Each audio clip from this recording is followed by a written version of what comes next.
Welcome. Hello student and welcome to my YouTube channel Learn with Priya. So हमने इससे पहले ये class में क्या जाना कि मार्केट क्या होता है, मार्केटिंग क्या होता है, मार्केट की क्या इंपॉर्टेंस है, मार्केटिंग के क्या इंपॉर्टेंस है, मार्केट का क्या फंक्शन है, मार्केटिंग का क्या फंक्शन है। ठीक है, हम आज की क्लास में जानेंगे। सो आज की क्लास का क्या टॉपिक है, मार्केट सेगमेंटेशन। ठीक है, तो हमें इस क्लास में पढ़ना है कि मार्केट सेगमेंटेशन का मीनिंग क्या है, डेफिनेशन क्या है, इम्पोर्टेंस क्या है। ठीक है, तो मार्केट सेगमेंटेशन थोड़ा सा ओवरव्यू देना चाहूंगी मैं कि मार्केट सेगमेंटेशन क्या होता है। मार्केट सेगमेंटेशन होता है कि जैसे कि मान लो जैसे कस्टमर्स हैं, ठीक है, तो सब पहले क्या होता था कि जो बिजनेसमैन होता था या जो प्रोड्यूसर होता था वो अपने अकॉर्डिंग प्रोडक्ट को प्रोड्यूस करता था और उसे सेल करना चाहता था, उसे सेल करता था क्योंकि उसे ऐसा लगता था कि हम कुछ भी प्रोडक्ट प्रोड्यूस करें उससे मतलब नहीं है, हमको बस उसका एडवर्टीजमेंट, उसकी पैकेजिंग अच्छी करनी है ताकि जो कस्टमर्स है वो अट्रैक्ट हो, उसके फीचर्स को जाने, उसके एडवर्टीजमेंट पे अट्रैक्ट हो और उसे खरीद लें। उसे ये लगता था, उसे ये लगता था वो जो भी मार्केट में लगाएगा बस उसकी एडवर्टीजमेंट अगर अच्छे से कर दी जाए तो कस्टमर्स उस चीज को ले लेंगे। ठीक है, तो ये था ट्रेडिशनल, ये हमने जाना। लेकिन मॉडर्न में क्या होता है कि हम कस्टमर्स के अकॉर्डिंग प्रोडक्ट को प्रोड्यूस करते हैं, मतलब जो कस्टमर्स हमारे चाहते हैं हम उसके अकॉर्डिंग प्रोडक्ट बनाते हैं कि अगर कस्टमर्स को जैसी नीड्स है हम वैसा प्रोडक्शन करेंगे। ये हमारे मॉडर्न मार्केटिंग में चल रहा है। तो मॉडर्न मार्केट में क्या होता है कि हमें कस्टमर्स के अकॉर्डिंग चीज़ों को बनाना है। ठीक है, तो यहाँ पे वही चीज़ें हैं, उसी से थोड़ा सा रिलेटेड है मार्केट सेगमेंटेशन। मार्केट सेगमेंटेशन में क्या होता है कि जैसे हम कस्टमर्स को देखते हैं, ठीक है, तो कस्टमर्स को ये देखते हैं कि हर कस्टमर जो है उसका टेस्ट प्रेफरेंस उसके एज के अकॉर्डिंग, उसके जैसे अगर कोई बच्चा है तो उसका टेस्ट प्रेफरेंस डिफरेंट है, अगर कोई यंग मैन है तो उसका टेस्ट प्रेफरेंस चेंज है, फिर अगर कोई ओल्ड मैन है तो उसका टेस्ट प्रेफरेंस डिफरेंट है। इस तरीके से सबका अपने अकॉर्डिंग टेस्ट और प्रेफरेंस क्या है, अलग अलग है। मतलब हर एक कस्टमर ये नहीं कह सकते कि वो एक ही चीज को पसंद करेगा, सबका टेस्ट और प्रेफरेंस अलग अलग है। ठीक है, तो ऐसा क्या होता है कि इसलिए ऐसा इसलिए कहा जाता है कि जैसे मान लो कोई बहुत अच्छा सा बिजनेस बिजनेस है, बहुत अच्छी प्रोडक्शन हो रही है, पर वो किसी एक के अकॉर्डिंग कोई चीज प्रोड्यूस नहीं कर सकता है। ठीक है, जैसे हम ये नहीं कर सकते हैं कि अगर मान लो कोई हमारा प्रोडक्शन का मशीन है, प्रोडक्ट प्रोड्यूस करते हैं, तो हम किसी एक को लेकर के नहीं, चलो इसको ये चीज़ पसंद है, इसका मतलब सबको वो चीज़ पसंद आएगी। ऐसा होता है ना कि जैसे मान लो कोई चीज़ लाया गया घर में, तो हम लोग कैसे कहते हैं, अभी घर में खाना मम्मी बनाती है तो हम क्या बोलते हैं कि नहीं, हम एक चीज़, हम वो उसको पसंद है तो क्या मुझे भी पसंद होगा, नहीं, मुझे कुछ और पसंद है, उसको कुछ और पसंद है, उसको कुछ और। तो इससे क्या होता है कि मम्मी क्या करती है, एक सबके लिए अलग अलग खाना बनाती है ना। तो उसी तरह से यहाँ पे होता है, यहाँ पे क्या होता है, मार्केट सेगमेंटेशन भी वैसा ही है कि हर कस्टमर को अपने अकॉर्डिंग, अपने प्रेफरेंस, अपने टेस्ट के अकॉर्डिंग चाहिए चीज। ठीक है, ऐसा हम नहीं कह सकते कि अगर एक आदमी को, एक कस्टमर को कोई चीज पसंद आ रही है तो सारे कस्टमर्स उसी टेस्ट का, उसी क्वालिटी का या उसी क्वांटिटी में या उसी तरीके का, उसी डिजाइन का वो प्रोडक्ट डिमांड करेंगे, नहीं। सबका अपना अपना डिमांड है, अपनी अपनी प्रेफरेंस है, अपना अपना टेस्ट है। तो हमें क्या करना रहता है कि हम जैसे क्या करते हैं कि जैसे मान लो हम एग्जाम्पल देते हैं, ठीक है, मार्केट सेगमेंटेशन का एक बहुत अच्छा एग्जाम्पल देते हैं कि एक छोटा सा बच्चा है, उसे अलग मान लो कोई चीज पसंद है, उसे खिलौना पसंद है, ठीक है, पर क्या वही खिलौना, वही टॉय बड़े यंग आदमी को वो टॉय पसंद आएगी, नहीं आएगी। क्या वही टॉय, और अगर एक यंग आदमी है उसे क्रिकेट पसंद है, तो क्या ओल्ड मैन को वो चीजें पसंद आएगी, नहीं। सबका अपना अपना टेस्ट है। तो हम क्या करते हैं कि हम एक ग्रुप बना देते हैं, ठीक है, जैसे अगर जो छोटे छोटे बच्चे हैं उनका क्या क्या पसंद हो सकता है उसके अकॉर्डिंग प्रोडक्शन करना, मतलब हम कस्टमर्स को ही डिवाइड कर देते हैं। यहाँ पे क्या करते हैं, यहाँ पे प्रोडक्ट नहीं डिवाइड करते हैं कि नहीं तुम एक काम करो, तुम ये चीज केवल बनाओ, हम ये चीज केवल बनाएंगे, हम ये चीज बनाएंगे, ऐसा नहीं। यहाँ पे कस्टमर्स के अकॉर्डिंग चीजें डिवाइड होती है, मतलब कि जो कस्टमर्स का टेस्ट प्रेफरेंस, जैसे हम कह दिए कि छोटा बच्चा उसे आइसक्रीम बहुत ज्यादा पसंद है, तो इसको भी मान लो राहुल है, राहुल को भी आइसक्रीम पसंद है, मोनू को भी आइसक्रीम पसंद है, इनको भी पसंद है, इनको भी पसंद है, तो इन लोग का एक ग्रुप बना दिए। अब ग्रुप आइसक्रीम में भी बनाए क्या कि इसको चॉकलेट वाला पसंद है तो सारे चॉकलेट वाले एक साइड आओ, सारे ये क्या बोलते हैं, मतलब और भी बहुत सारे फ्लेवर हैं तो उन सबका अलग अलग, वेनिला वाला वो अलग आओ। ठीक है, सबका अपने अपने टेस्ट के अकॉर्डिंग हम क्या किए, उसके अलग अलग ग्रुप बना दिए। ठीक है, तो वो अलग अलग टेस्ट, अलग अलग प्रेफरेंस के अकॉर्डिंग जो हम कस्टमर्स का ग्रुप बनाते हैं, उसे ही मार्केट सेगमेंटेशन कहते हैं। मतलब कि मार्केट सेगमेंटेशन ये कहता है कि हम कस्टमर्स को ही डिवाइड कर दें छोटे-छोटे ग्रुप्स में। स्मॉल ग्रुप्स में हम कस्टमर्स को उनके टेस्ट, प्रेफ़रेंस, उनके सिमिलरिटीज़, उनके नीड्स के अकॉर्डिंग हम उसको डिवाइड कर दें। मतलब जो एक कस्टमर चाहता है, अगर दूसरा वाला भी उसी वही चीज़ चाह रहा है सेम एकदम, तो उसको इस ग्रुप में लाओ, ठीक है? फिर अगर तीसरा वाला उस ग्रुप में चाहता है तो उसको भी इस तरह से लाओ। जैसे कि मान लो कि किसी को चॉकलेट वाला आइसक्रीम पसंद है, ठीक है? चॉकलेट वाला आइसक्रीम, तो जितने लोग चॉकलेट वाले हैं वो सब इसमें आ जाएंगे, ठीक है?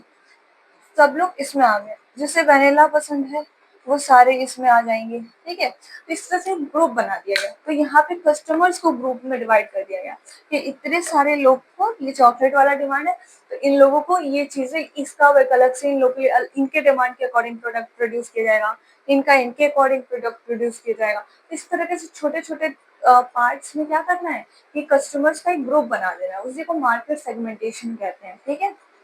चलिए जानते हैं एक मीनिंग, डेफिनेशन क्या दे सकते हैं, मीनिंग क्या कह सकते हैं। Market segmentation means dividing a broad market into smaller group of customer. मतलब मार्केट सेगमेंटेशन क्या होता है कि हम ब्रॉड मार्केट को, एक बड़ी सी मार्केट को हम डिवाइड कर देते हैं स्मॉलर ग्रुप में, ठीक है? Customer who have similar needs, किसके अकॉर्डिंग, किस बेसिस पे, बेसिस क्या लेंगे हम, बेसिस लेंगे सिमिलर नीड्स। मतलब जिसका नीड सिमिलर होगा। मान लो किसी एक का पर्सन का जो नीड है वही दूसरे वाले का भी है, वही तीसरे वाले का भी है, तो इन तीनों को मिला के एक ग्रुप बना दिए। जो चौथा वाला है उसका अलग नीड है, उसके अकॉर्डिंग अब बाकी लोगों को जोड़ेंगे, उसका एक अलग ग्रुप बनाएंगे। इस तरह से छोटा छोटा एक ग्रुप बना देते हैं कस्टमर्स का, ठीक है? तो कस्टमर्स का एक ग्रुप बनाते हैं जो सिमिलर नीड्स के बेसिस पे, उनके कैरेक्टरिस्टिक के और उनके बिहेवियर के बेसिस पे बनता है। इसे हम बोलते हैं मार्केट सेगमेंटेशन। तो और डेफिनेशन देखते हैं कि फिलिप कॉटलर ने क्या कहा है। तो इन्होंने कहा है कि मार्केट सेगमेंटेशन क्या है, एक प्रोसेस है। मार्केट सेगमेंटेशन क्या है, मार्केट सेगमेंटेशन क्या है, एक प्रोसेस है जिसमें हम क्या करते हैं, मार्केट में जितने भी डिस्टिंक्ट ग्रुप्स ऑफ बायर्स हैं, बायर्स मतलब जो कस्टमर, जो खरीदने वाले हैं, अलग अलग डिफरेंट डिफरेंट ग्रुप्स जो हैं उनको डिवाइड कर दो, ठीक है? और उनके नीड्स के अकॉर्डिंग, उनके कैरेक्टरिस्टिक और उनके बिहेवियर के अकॉर्डिंग एक ग्रुप बना दो। ये कहते हैं फिलिप कॉटलर। मतलब कि इनका भी कहना वही है कि आप नीड्स, बिहेवियर, इन सब के कैरेक्टरिस्टिक, इन सब के बेसिस पे ग्रुप बनाइए और उनको डिवाइड करिए ताकि हमें पता चले कि कितने लोग चॉकलेट आइसक्रीम को ज्यादा डिमांड कर रहे हैं और कितने लोग वैनिला, और उसके अकॉर्डिंग हम प्रोड्यूस करेंगे। अगर चॉकलेट का डिमांड ज्यादा है तो हम चॉकलेट ज्यादा बनाएंगे, चॉकलेट आइसक्रीम ज्यादा प्रोड्यूस करेंगे, और अगर वैनिला हो तो वैनिला का ज्यादा करेंगे, ठीक है? तो उसी तरह से यहाँ पे है, ठीक है? फिर आता है हमारा इम्पोर्टेंस, ठीक है? मार्केट सेगमेंटेशन का क्या इम्पोर्टेंस है, मतलब मार्केट सेगमेंटेशन करते क्यों, क्यों इम्पोर्टेंट है? तो सबसे पहले बेटर अंडरस्टैंडिंग ऑफ कस्टमर, क्योंकि अगर हम मार्केट सेगमेंटेशन करेंगे तभी तो कस्टमर्स के कौन सा वो टेस्ट, कौन सा प्रेफरेंस ज्यादा चूज कर रहा है, ये चीज जान पाएंगे। कस्टमर्स को सबसे ज्यादा किस चीज का डिमांड है ये जान पाएंगे। इससे क्या होगा ना कि हम वेस्टेज नहीं होगा। मान लो कि कस्टमर्स को, ज्यादातर कस्टमर्स चॉकलेट को प्रेफर कर रहे हैं, ठीक है, और हमने वेनिला ज्यादा बना के रखा हुआ है, तो इससे हमारा वेनिला सेल नहीं होगा और वेस्टेज होगी। लेकिन अगर हमको ये पता चल जाए कि चॉकलेट वाली डिमांड ज्यादा है तो हम चॉकलेट का प्रोडक्शन ज्यादा करेंगे वेनिला के अकॉर्डिंग टू कस्टमर नीड, ठीक है? तो ये चीज है कि मार्केट सेगमेंटेशन की वजह से हम कस्टमर्स को बहुत अच्छे से समझ सकते हैं कि उनका डिमांड किस तरफ ज्यादा जा रहा है, ज्यादा कस्टमर्स किधर की ओर अट्रैक्ट हो रहे हैं, ठीक है? तो इसलिए जिस मतलब इससे क्या होता है ना, इससे मटेरियल हमारा जो है, रिसोर्सेज बहुत अच्छे से यूज होता है, उसमें कोई वेस्टेज नहीं होता है। फिर आता है इफेक्टिव मार्केटिंग, और हम अपने टारगेट को भी कर पाएंगे अगर हमें पता चल जाए कि कस्टमर्स को क्या चाहिए, कितने लोग किस चीज को प्रेफर कर रहे हैं, कितनी क्वांटिटी में वो डिमांड कर रहे हैं। तो इससे क्या होगा कि हम बहुत ही इजीली अपने वर्क को टाइमली कर पाएंगे, मतलब अपने गोल को टाइमली कंप्लीट कर पाएंगे, ठीक है? फिर है प्रोडक्ट डेवलपमेंट। प्रोडक्ट डेवलपमेंट भी हमारा हो पाएगा, क्यों? क्योंकि इससे हमें थोड़ा सा तो ये चीज मिल जाता है आइडिया ना कि हमें क्या चीज ज्यादा प्रोडक्ट बनाना है, किस तरीके का बनाना है, हमारे प्रोडक्ट में क्या क्या चीजें डेवलप करनी है। तो ये भी हमारे कस्टमर्स के नीड्स के, बिहेवियर के, उनके इनके अकॉर्डिंग हम क्या करते हैं, अपने प्रोडक्ट का डेवलपमेंट करते हैं। क्योंकि ये भी चीज बहुत ज्यादा इंपॉर्टेंट होती है मार्केट सेगमेंटेशन में। मार्केट सेगमेंटेशन के थ्रू हमें ये पता चल जाता है कि हमें अपने प्रोडक्ट में क्या-क्या चेंजेस लाने हैं। जैसे मान लो कस्टमर्स अभी जैसे फ़ोन का ले सकते हैं एग्ज़ाम्पल, जैसे बहुत सारे फ़ोन लोग मोबाइल का डिमांड करते हैं, तो लोग चाहते हैं कैमरा बहुत अच्छा हो, ठीक है? तो जैसे-जैसे आप जाते हैं तो मोबाइल का सबसे पहला फीचर आप देखते हैं कैमरा उसका कैसा है, ठीक है? तो ये चीज़ डेवलपमेंट है ना प्रोडक्ट में, तो हमें पता चल गया लोग ज़्यादातर किस चीज़ की तरफ अट्रैक्ट हो रहे हैं, कैमरा। तो हम कैमरा को डेवलप करेंगे, सारी कंपनी अपने-अपने कैमरा को डेवलप करना चाहेगी। तो उसी तरह से है कि हमको जब पता चल जाए कि कस्टमर्स की अट्रैक्शन किधर की ओर जा रही है, तो हम अपने प्रोडक्ट को अच्छे से डेवलप कर पाएँगे, ठीक है? फिर आता है हमारा कॉम्पिटिटिव एडवांटेज। अब ये इससे हमारे लिए प्रॉफिट ये होगा कि हम कॉम्पिटिट कर पाएँगे। अगर हम कस्टमर्स की नीड्स को, उनके उनके वांट्स को जान लें, तो हम उस तरह से अगर प्रोडक्ट को प्रोड्यूस करने लगे, तो हमारा सेलिंग रेट बढ़ जाएगा और हमारा सेल बढ़ेगा तो हमें प्रॉफिट होगा और प्रॉफिट की वजह से हम कॉम्पिटिटिव जो एडवांटेज हमें होगा, ठीक है? हम कंपटीशन को जीत पाएँगे।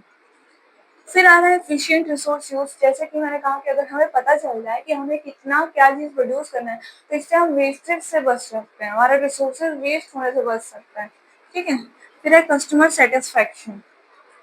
और जब हम उनके अकॉर्डिंग चीज़ों को प्रोड्यूस करेंगे, उनको वैसे ही देंगे जैसा वो चाहते हैं, तो इससे हमारे कस्टमर सैटिस्फाई होंगे और जब ये सब कुछ होगा हमारे कस्टमर सैटिस्फाई होंगे, हमारा सेल रेट बढ़ेगा, हमारे प्रोडक्ट अच्छे से सेल होगा, रिसोर्सेज़ वेस्टेज में नहीं जाएगा, हम हर काम अपना टाइमली करेंगे, तो हमें प्रॉफिट तो होना ही है और इस तरह से हमारा प्रॉफिट भी क्या होगा? इंक्रीज़ होगा। तो मार्केट सेगमेंटेशन क्या था? कुछ नहीं था, सिर्फ कस्टमर्स की नीड्स को समझो, उनके कैरेक्टरिस्टिक, उनके बिहेवियर्स को समझो, उनके वांट्स को समझो और जितने लोग एक जैसे हैं, उनका एक ग्रुप बनाओ। जो एक तरह का चीज़ डिमांड करते हैं, उनका एक ग्रुप बनाओ, अलग-अलग ग्रुप में डिवाइड करो, जो-जो सबका एक सिमिलरिटी वाला ग्रुप बनाओ और उसको डिवाइड करो। उस तरीके से क्या होगा कि हमारा बिज़नेस अच्छे से रन कर पाएगा। हम अपने बिज़नेस में अच्छे से स्मूथली वर्क कर पाएँगे, हम कस्टमर्स के अकॉर्डिंग चीज़ों को प्रोड्यूस कर पाएँगे विदाउट वेस्टेज। ये था मार्केट सेगमेंटेशन। होप सो आपको क्लास पसंद आई हो, पसंद आई तो लाइक करें, सब्सक्राइब करें। Thank you.